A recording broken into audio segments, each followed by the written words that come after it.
நீ பல்லாவரத்துல தானே இருக்க? வரண்டா, வந்து அங்கே ஒன்று தூக்குறா. பல்லாவரமா?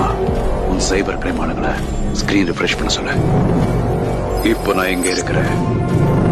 பாண்டிச்சேரி. மறுபடியும் ரிஃப்ரெஷ் பண்ண சொல்ல. இப்போ நான் எங்க இருக்கேன்?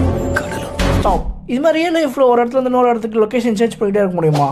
வாங்க பார்க்கலாம். And this is day 5 of learning hacking in 100 days challenge. நம்ம ஆட்டோடான்னு சொல்லிட்டு ஒரு டூல் தான் யூஸ் பண்ண போகிறோம். இதை அவங்க கிட்ட பேஜில் டவுன்லோட் பண்ணிக்கலாம். இல்லை அப்படின்னா டூல்னு கமெண்ட் பண்ணுங்க, நான் சென்ட் பண்ணுறேன். கிட் க்ளோன் கொடுத்துட்டு சிடி அந்த டைரக்டரி நேம் போட்டிங்க அப்படின்னா அந்த டைரக்டரி ஓப்பன் ஆகும். இங்கே பைத்தான் 3 install.pyன்னு கொடுத்தோன்னே இன்ஸ்டால் பண்ணுவா கேட்கும். எஸ் கொடுத்துட்டிங்கன்னா இன்ஸ்டால் ஆயிரும். அடுத்து ஏயூடின்னு டைப் பண்ணிங்கன்னா இது மாதிரி ஓப்பன் ஆகும். இது ஒர்க் பண்ணணும்னா சாக்கெட் செட்டிங்ஸ் நம்ம மாற்றணும். அது எங்கே இருக்கும் அப்படின்னா உங்கள் ப்ரௌசரில் நெட்வொர்க் செட்டிங்ஸ்க்கு போனீங்கன்னா இங்கே சாக்ஸ்ன்னு இருக்கும். இதில் ஐபி அட்ரஸும் அந்த போர்ட் நம்பரும் கொடுத்து ஓகே கொடுத்து சேவ் பண்ணிட்டு இங்கே எத்தனை செகண்ட்ஸ்க்கு ஒரு தடவை ஐபி அட்ரஸ் மாற்றணும், அப்புறம் எத்தனை தடவை மாற்றணும் சொல்லிட்டு இது எல்லாமே செட் பண்ணி ஓகே கொடுத்ததுக்கப்புறம் இது ஒர்க்